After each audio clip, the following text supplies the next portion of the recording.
Chong ta ki ne pa kai bu na jong le in kom le chong ta ki ne pa kai bu na jong le in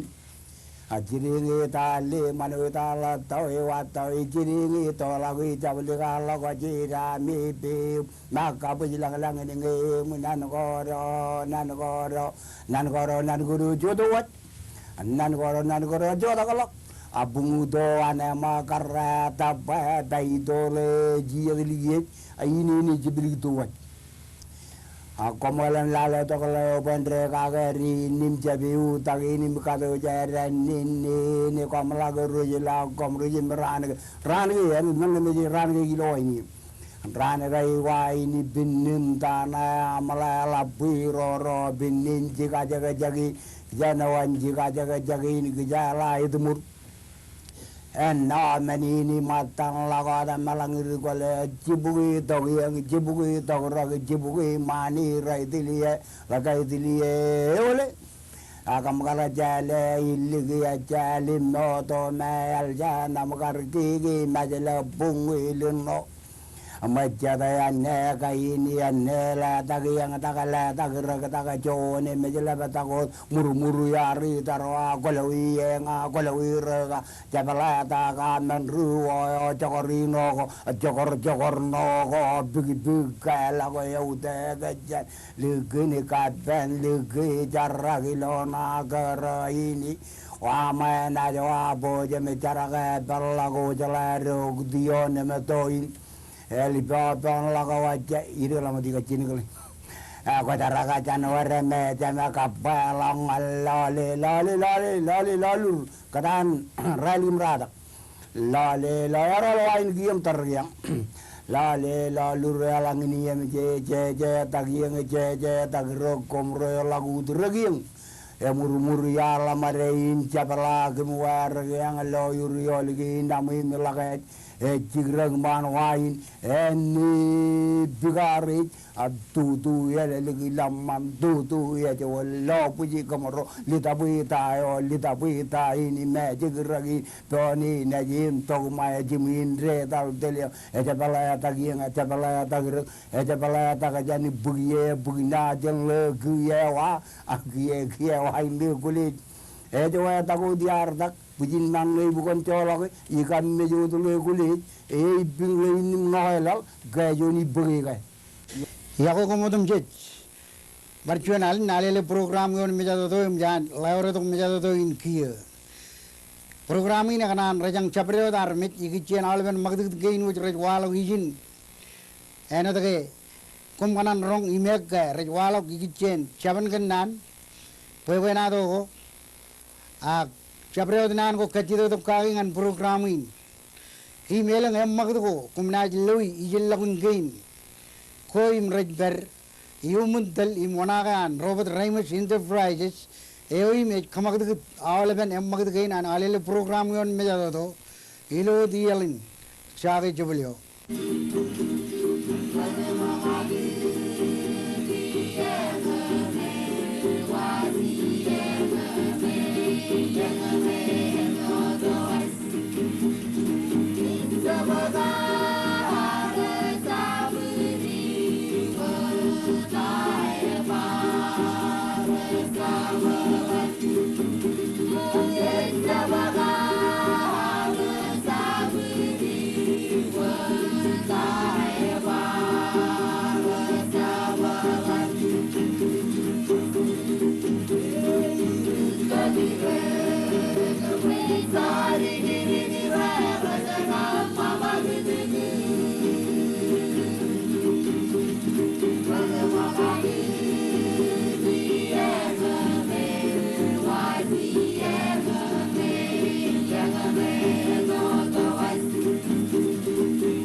Yogamodam Jet, Ilachadan in Chujain,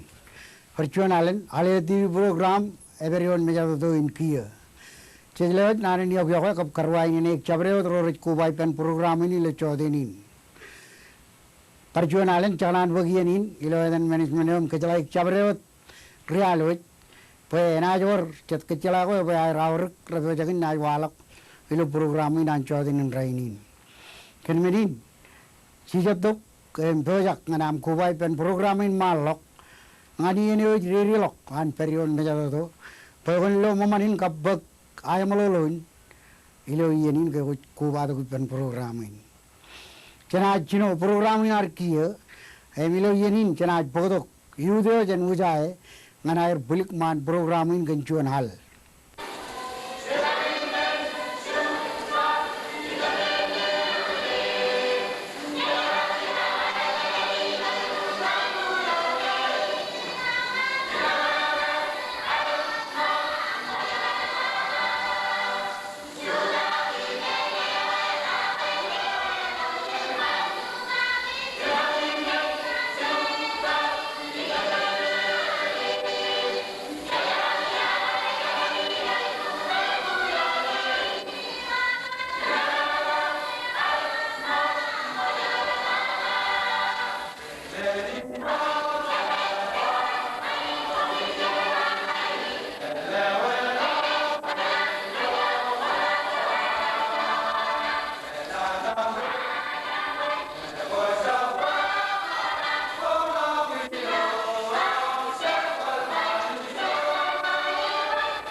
Iloyanin kia, Elginaro, Ronjale, Bulikman, or program in Udojan Ujae, Chech Lelarnar in Kamulir. Mekaran, Argar Kalikare, Ilochinon programming, and I work at Chalaba and our Chejido Gio, but then Livilla Kachalain, not rental Lawir. Kachalain, a Jew and Chabro Rubenado, Manim Kare, Roim, Rajkilay there, Magagirgan. Ramjaga Grio, Jen Alele, Ilawan, Yogurt Modalok, and Bagawire, Webenadong and Alele, Paranon and radio program on Alele. Chech Kajalai Gum, Payanajor, Chun Aro, Kajudai Pendron. Kajudain, Kajudain, Kajamalok year, I was using Jujar, Chudain, Ronim, Chervali Pendroni. And I Dalik Kartoil, Yayo, Chenaj Kajamalok, Io, Ilo Kajudain. Kap awayo, chojim rong jagat, pero tidurun radio go, TV go im, kallu abane iye na na walok, cecet kejien, padap jet karangot gum, ke, awle berubah benado rain, me ek ke ani to limo yerin, cari to mana aleleo, ewa aleleo ena, cije di pemi kencuan kejo tayo, me choje, le mana na ipendron, ime chailo iye ni muat. And I got Chirik Chivang and Kum, Chen Alele or Wood, and other Kumun, but Chivang the Alele or me. Can I go on? Can mean Misha the Lalum Manamone, but the rain covered here, Ether and Kakumgum. In Kachala by an hour and Chabro by another rainwood. Chojim Ronjago, but Janaj Barolo, and Rojane Ilo program can at the well Kalikariano, Iloano the Allagin. Elang is a Judgian, George and I teach the Pendron. Kia Janajam Mugget and Kachalainim Jajito Gyang and Shun bija ayo yarido jan collection wan chogun de brum no de kan wala ko ilo terrain ilo programming ilo bija na ko mi remana jum loy imi kar kamani lo ailang lige bilo iya na chonda jun ratum jon bugu iya bija in ro ripelili edan armi jarane lalu kap libarilang armi jarain rej armi jan lige tim majid elang najiro Rome janaj bag melala ko relang meralak ipair elginaro kamel dado kage ilo programming lana ko mi remana jim lo lalu karchoni an matan kep din charagro ilge han chogun devrum ka prevalle roijan egen charagri wago jirjik ilo ailang ilge ken ailang em bagado gine ken ailang go ilo yeno gar tai bun ilge kar lalla beone egen charagri wago jum bagado gine jan ailang go iragar jab tai bun em kada ilge ailuk udurak imalman rada gien ke ragar chorren kareron ekkadojan kene wancheban egal lelong an jogun de brum poen bogeron em jogin egal lala alben rada kana yin kalbuni em kadagi gen nim popon me pogado armi jer ngalliget em ekkal jigir mai ene we relok karein pogado gine gein egal lalabna ko mi remana jam lo lalu chonian matan kepdin ran chogin ragani do idak malan ailang kein em kom mani jarbal gein chit kono no gagi elam nejin gar armi jarane ritto dada maijon elam nejin beri perrainin raja ko rojat a chuanem em urun beri jilo diudin em edan armi jam adriya beri ballin e kemlele programin ngalang kumana orang melele ko rala balok ewe katabalok karain kene chuburim chumman ne chemen karain erto dada e me eri ko jani edan tomi ever lang nejin yonenin rainin ever ro beri jin kiya chon edanin danela lekija kum karik celaga jen beli matan limaran re kubu program kana an kare em chon cherwali lo auj bidalna arwit chonian matan ren rane mana edan armi jane Morris Tommy ewa nejin lewen karwo jallo rito dada nejin rito rane elam kare im kare rein mijbe gab lejara beri rida em elang nejin lejara em leng chibun chonian limaro chibun egar beleg jon ligaon Iran em ngeko mnaji dongan alele ngeko mujile chikin uyai umun moy an kijane belen lene chibul lejara moy me umun alele ke kobi hewar toro chumman jargane wot yarrane ko mi remana jam lewi ina jo religi edan rutorane edalane lalu rangala i medal lene ben barilang rangala elanga konan bugi melelo orala blok cibare ko alele ngajab cibare ko armi rein mu jar ligi la ko ya dai region kiya hewe hengane tiya jagar bodo ko jan collection wan chogin komane lo ailing lige chon da jon radam jon bugi iya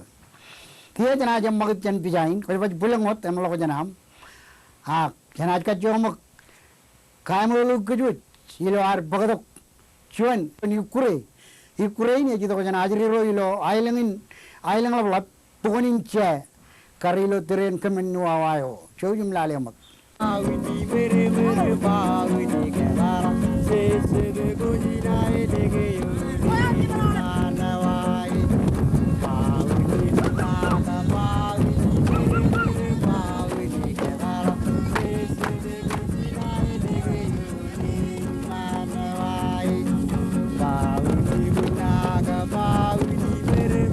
bawini kedara se de gojina elege yo manawai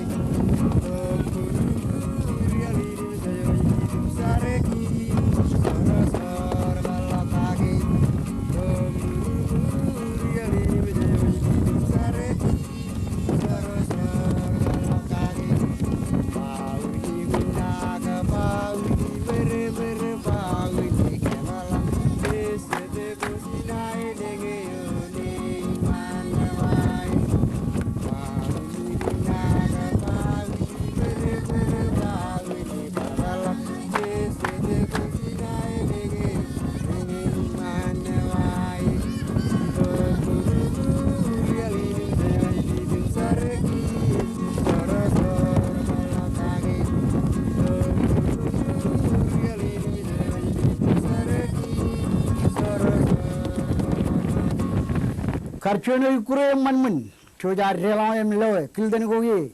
chanchat ajri jirri ilo pugonin che ailingin lat em chidle warnan kammo le bari chilo ngene chamaram kammani helgin kena jam magad giya impar podok chuan jaran jarin ajri a jorgri roem manratair imrke ke nai reyar ngan air podok chuan kadang ngan kejot ilo yen em charin kun do jangin loy e chare kami loy nejirwet imrajana dair chori ngan chori gilo ejmur chojim ko ba magit dair lo kadagin Ekan walu penayir giro im cine rekawaya kay nini payer. Ndola kawaya kay nini payer, recap jalan mangago imiong kubirer ngalir. Unian awrok pacuan ayir nini pencinen, kan gay mangayo imam tatang anajir yo boyen rutolak imeje meur. Mangago recap ayo pacuan ayir mangai, enot pak, sispol, konsep imalap tangalo. Kan menin Cabdalak mangakin ngan aja riro nejit. Menjalang ini ngang largin ben kalau ewi wewen pawarai nangin begin.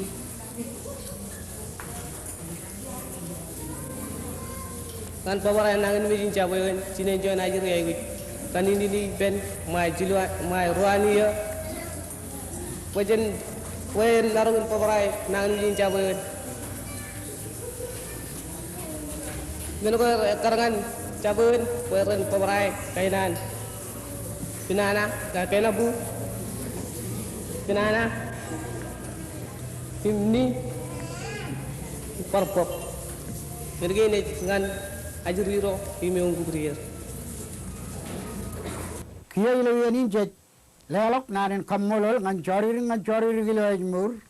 ken kada kayo choja loy imrong jage chanir Hejumajina jana bar kejabala kejut yon mejado do ngan ailing ablat punin oja ngana roj kalimjak chuan kildani kure chan krein oja chojim lale makkiya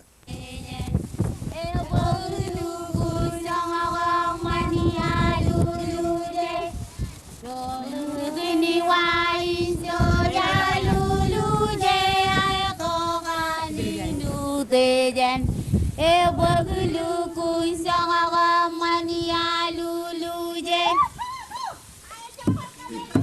Remejahi kumulake ya romututuran apogo bogi nair turamewai. Jai dimpanisi ayale mesahi kumulake ya romututuran apogo bogi nair turamewai rari lampanisi jale mesage ngahi juwe tutudure beidu yang rotai relede yon wain sale mesage ngahi juwe yon tudure beigu yang mot kani relede yon wain ilo yenin giya jet lelwar nanen kammolol ngan karero jan bonin oja ilang ablat elgina roj rong jaga ale wair hem giya jana kamagit kejot ngana roj barjuan alen ko bado gut ben programo na dan bituk ben bubum chimba ngana roj chebala ngan chala ko har I muat chuni an chaban gannan ko egari dokkat de gichen em nane chebo jakin kada kagai lo chode ni na rong jaga pengbung chuni nan epa an pareno chija roj rong jaga pada ejmatan nan ko em magi kidar bali em rainin ek aro chabligit nailo dren kap jo chigin ilo aro kidar bale ilo yal konono pengbung melele nanin pengbung project mai aberem project ngani ek kayo darba abere em pernan ko jadi jillagun alang pengbung mai cecep kanut kidar bale nanin pengbung mai cerbal ngan arme jrodane kabol juan arme project mai bayan mane on mai mane ako kure Echa army juat pereno dengan cerbal ko cek kemani elang army bang mai cerbal ko peren rubim kokuri cerbal ko peren corren echa ilo yalin kokureot kokure injil kada kage em nanin bang ekar kejerbale elang aja ledok nanin mai nailon em ba bang mai enot bojang ngani akap bojak bajan rube ngai cerbal meneo ak mane akokure ngai armit meneo em naneo ini akari dok kacida gigicen bang cek program ini kemlele kejuit pe elang aja kejerbal nanin ekkaot ar cerbale ngan cet menko je aberi relat gigicen cerbal kan meuran armit em program ini perainot tengok lagi ngirut pe ilo arut kejerbal nanin ngancigin kapilo teren aku jen pejarak jen abere pe aber kajino dengan armit kan menin meur pacek yuk ceja beraberi baru ni ko alanga bang erolok nyala balok uko jen kenge grup cerbal kokure blan an armit ini kokure armit perainot lamna amak nagar pacar bali nek kalium aja ke gua bergep hai bu jago men go lagot jangan mengemai jarbal ko kokuri chuanin men e bayan erro e melap e bayan armi ro region chorren gain yang jagi kain chorren rod gain idong ngana armi jalang bang mai bokon kebole bokon mane e wa chorren muran armi alang ke jarbal aber e wa aber ngan men ga rerilok Kenapa? Emarang jab abere bokon mane, abere bokon cubai, abere bokon mane ngiyuk, jab ilo yalun rup kokure meuran armit. Narge inor kadair jendron recap, rochun, ilo irroir, pada apa nangan uai rochun ilo kejar bali. Jenjala, bayalang aberi menin meur ko bajek, menonako ilokot. aber mana jen kejar bola aber alang bang mai wajan kokure rube im kejebele lagi ji algo ngan nuran armi kap cerbal ko relap em jejai gu kajuma aru kejar bali nan gain ru pai coba katok aber em ligit na ilo turerun ak coba kalau bang em ligit na itu marain unin kene jeju lagu chala ko ar em jecap chala rebel dakin kap Pung jarga kini nan, pacar jab kata kaki bacamarin kata bari lo cala aku cebar, pergi dok, cebar, jumui, pacar cala aku cet, aja jai aku cala kini kejmaki mokoda, koar. Yang ini nana kari dok kaji dok kagangan, Alele TV program yon menjadi tu bang, cendera kaji dok rain orang programin katmane apa, an melele, agalang eritar berkuat, kabrong jaga ruwet. Makat tong alele yang cibang. Cina je makat gaya, cen petuk bein bulbul cimma, emilo yenin cina bagatok, cepda cina ilangan namrik, nganair, bagatok ciduban kering majongan kejojilu yenin. Hey,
Saya lelo karena kamu lelo pengen cepat aja namri keoim percuanalen eka kini kejuit ilo terain kejeber bagai krimet cepat ran poijen tabar rongolan ran ti jamba. Cenar lo bung pello kenal ko air kap kildan ko air jedlukun kia aga jago jedban krimet jam tuh joit pajak kia nganarot sebelongan cepat aku ar percuanalen belum kan nak aku jelu yoin kan menin ngan cabre cepata mere kring ma kap kade gum boy naro bulbul colok riap yallat kia jana emmat elgin kam mololin ngan cepata jen namri ke kar ken ol jid bon kring ma jinaro ma jina jet lelok ma jado doin ngan rubo bena to laba war wot mister aranto lobo nganan poto po bena to ina jino diujara po bena to gin im kala wi giya pejino chumorong jagi ak pagmelele jani ak rana riri rana kata jani pebana do kin kajon e do jana ilingin ko ailen jana ne ojberu dane bedane dan ene kego e jone ado e jadan minin meur e oj magri dilu lojit kabiru lok ngan pagmelele raj ilo kego aror rorito ar perem chugoyi imgara ro chon neji ro lari imamanan meur ilo andri ke mon manlok ngani eno yobok tiran me iliga oi kopnaj erre katakan lijemon ilo changano everi dia pagmelele penjine ne marong ke kamane cerwawin ilo lajite airjil kawiran nim kaini kan ilo eno enerjil emoi ke chine ne jilo ke marong ewa lar ko neji ko lukun marong kamani min ge padab ken ge ailingin kadulok kuj ejar kowata da meurion em gon lukun jojo ko barok meur na am niji em jab sharwane yuk ilo laje tana kawiran kaini kan ilo na jato to na ngai ko jamar gon lukun ka barok am yamar wen jabor charwan ngan ko im ngai ko talling kon pug yuwa da ilo lam na kana ya parangai chalo yuwa da ilo lam na kana ya ewe ena yor charwan ngani dia lari ko orang jagi nana ko anjine ni milik di lu puron milikun pergi wena anjamene ilu meuran kia cuan ran ile me angor pajje mulaga do kolam koran emona rudo rejel rojino aga lari ko ni jiro emoiro rejel kamar pajje mangai pajje per pajje ilu wi goliklo Adala malah baca lagu cuan aleng cina kaya arcino yang or, kalau berwarna lagu mitalok, lo bujin ne narmit, rejek kaya tu lagu jagolok, rejek kaya tu lagu ibu tu jagolok nehu, idam bangan cina ngai alba bulan,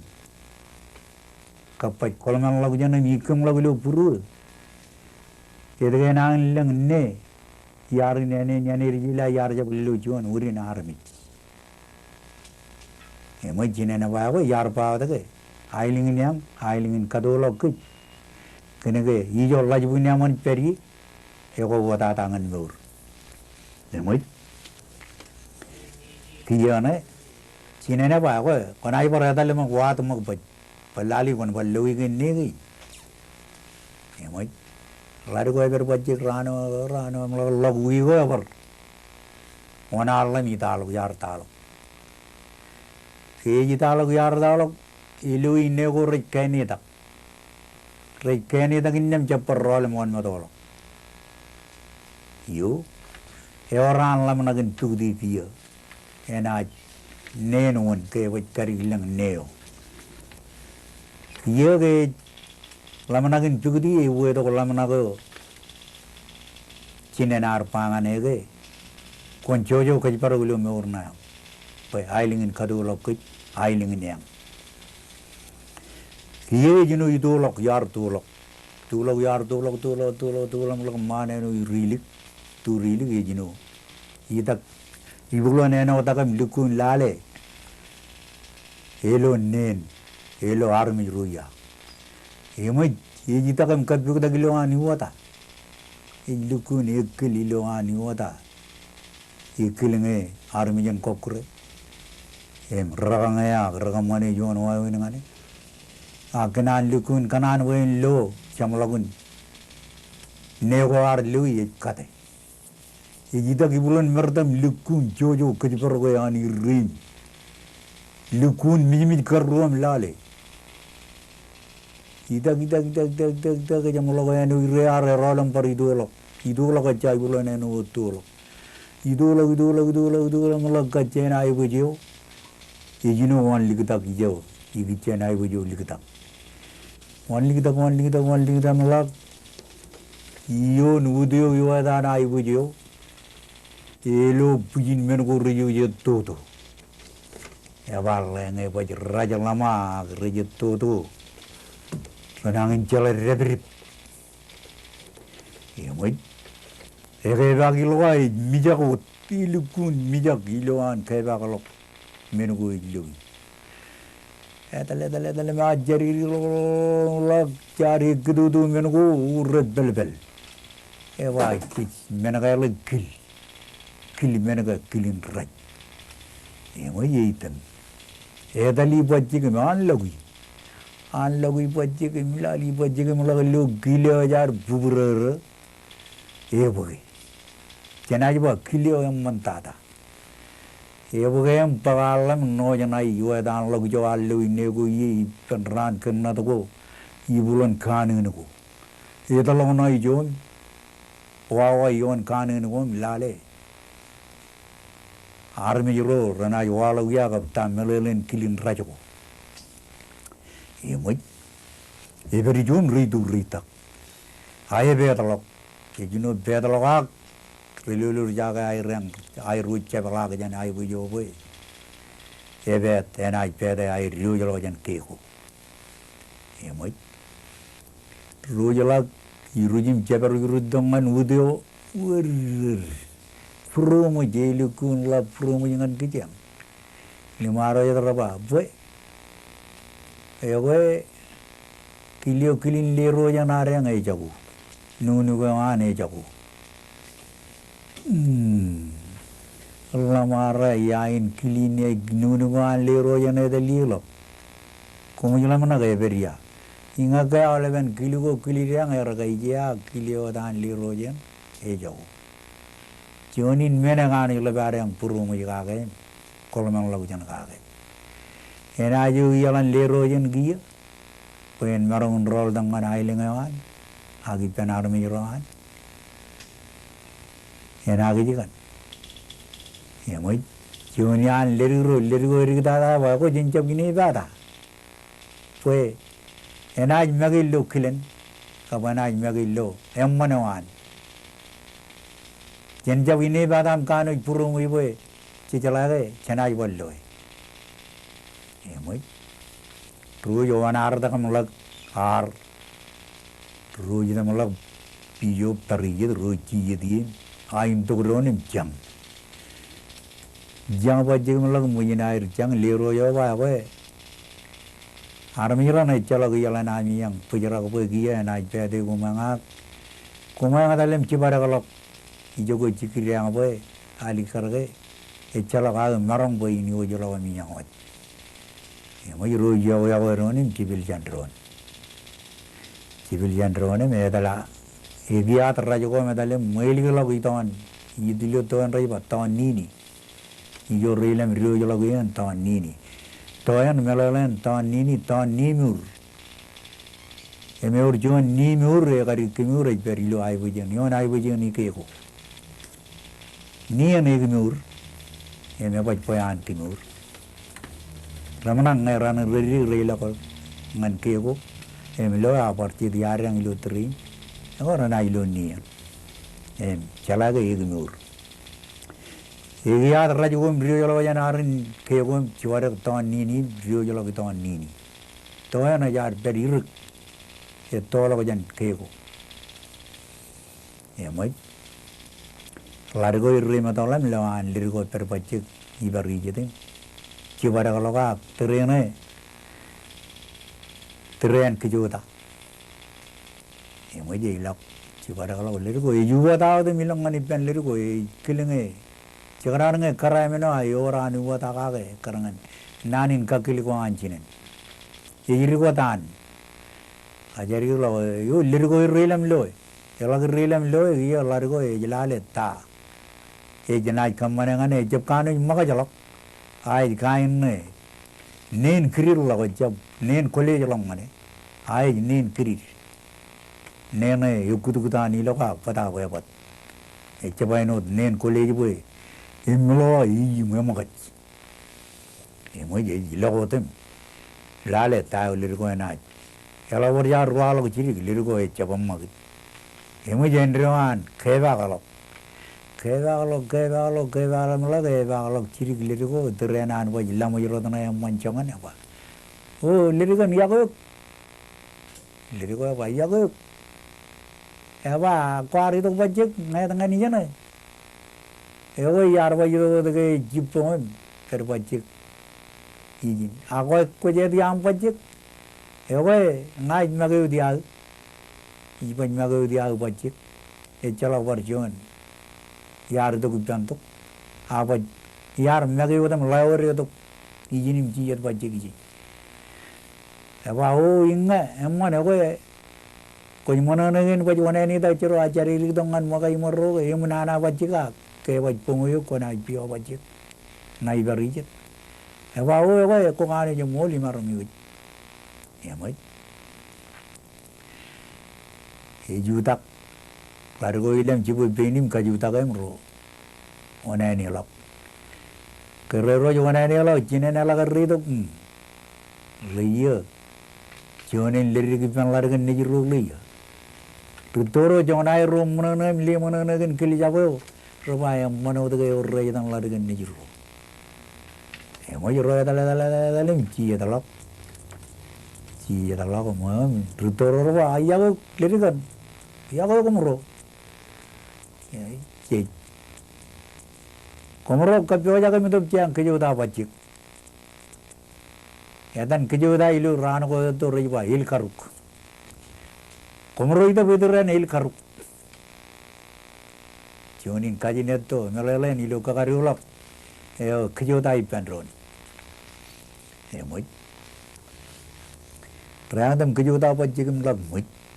terang ki ter pajik ya nama dale melalap paj jadian ya beraro lirigo ter pajik melak jadian an kiutak Ela kiodak cuman lari, ya mai.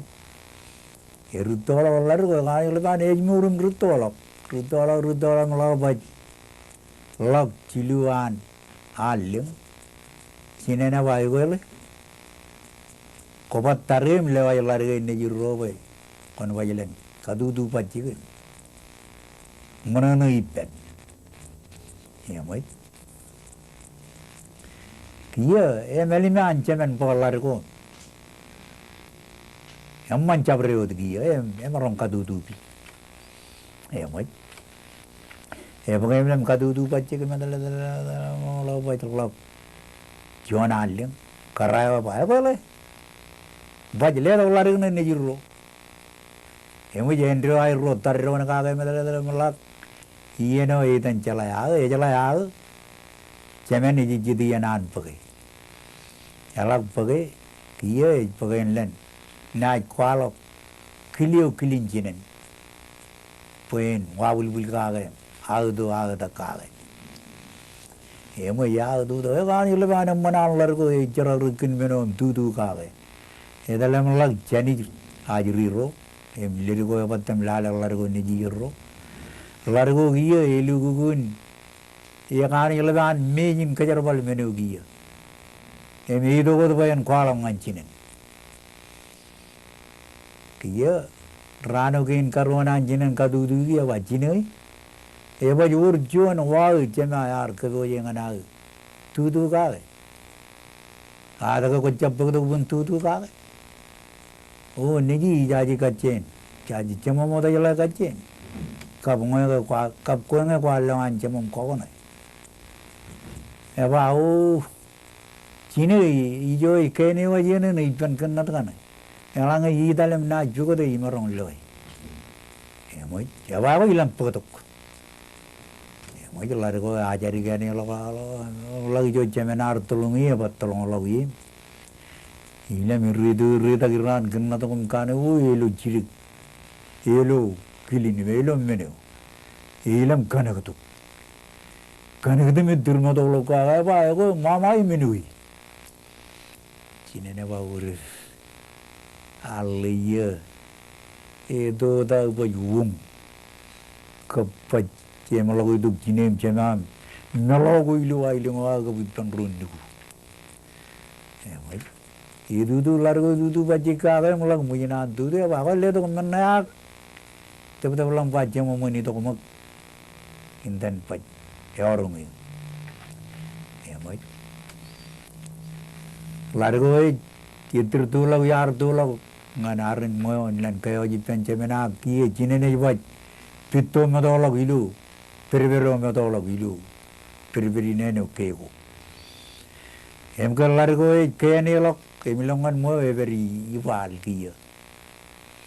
chalene ta ipal alar ko ilam bab cemai cemena ba ko kunjaro do boy jini arba indin pugudu boy jero ila ne orang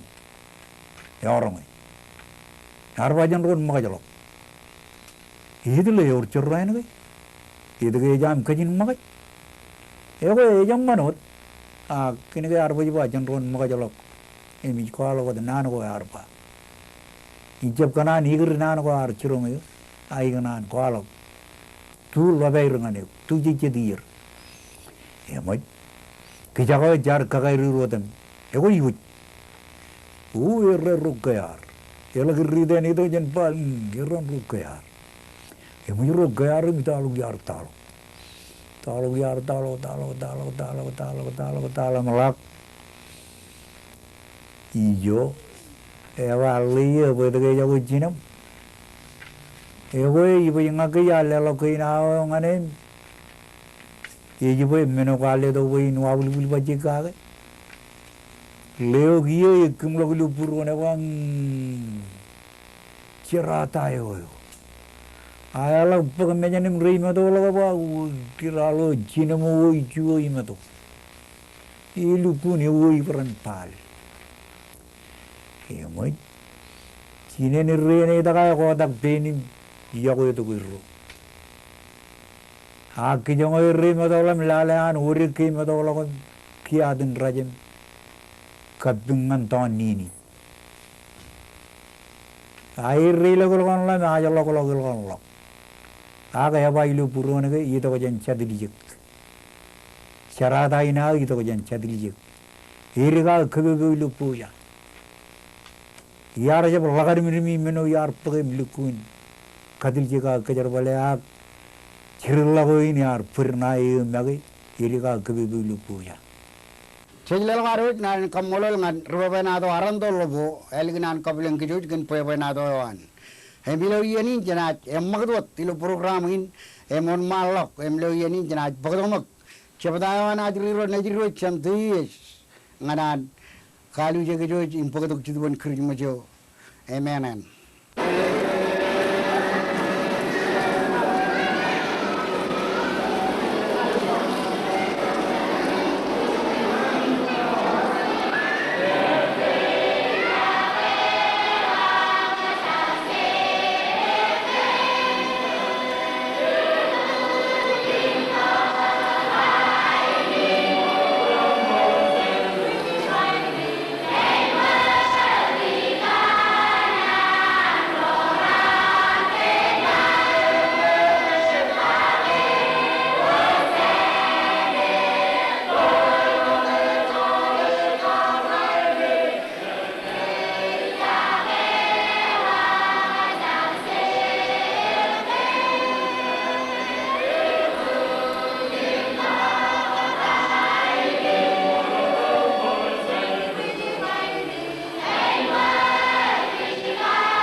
Ilo yenin kia je lawar kamolol ajriro nejri lo cheptayo jantis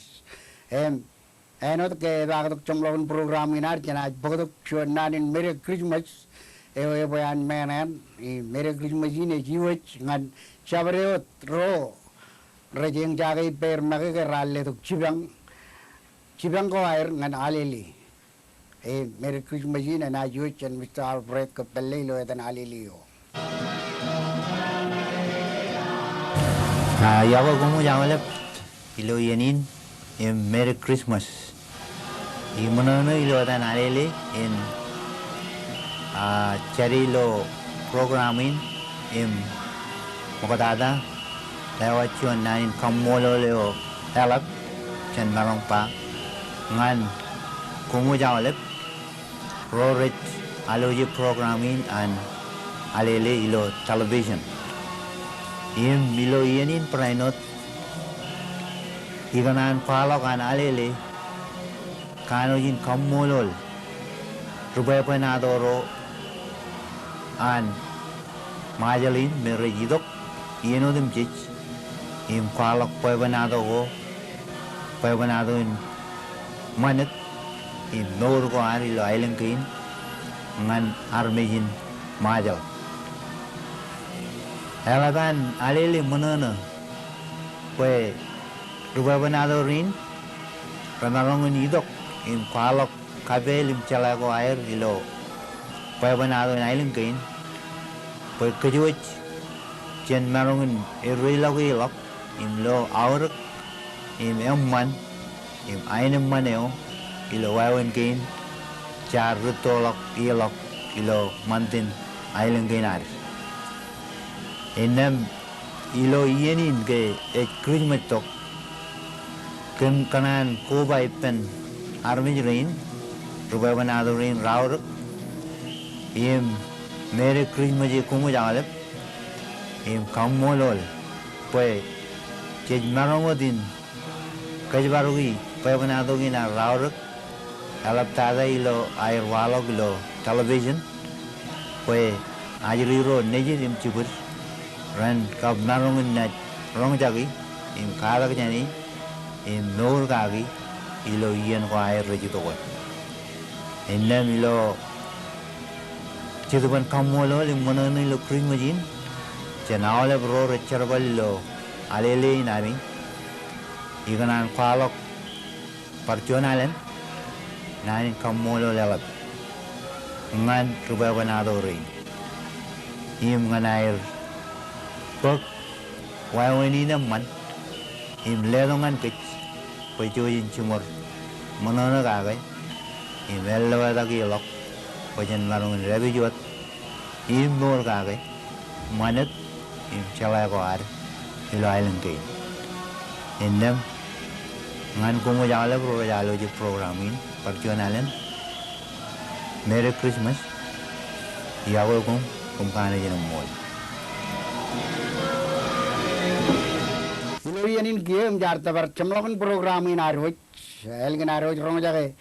kechalayo janale lein agnarin Merry Christmas menanayo agar tuwe gejoj narin rajam eju yang narme jodum jej pechan game on malok najilo chodenin chuje jodum jej alele TV program yon mejado do enaj bar cheplag do inko ba jipemi eno dilo yenin aroj narin kammolol ejilongan chicken game National Park Services Ijo panjara alele ka alban magdig gain imangan chogun tupru Memorial Trust Corporation yo ainot ke ek an kadalok bijago janim je lui lo pijain adu program in imangan Robert Raymond Enterprises eo image diljek kiki akrab je mandin majala waroj eo image aun wala kejoj berbere kejoj yon men gain chimor naurin charaman naurin lemonana naurin itu kulimo udah jumpung pung ini yaling saga cobalio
Come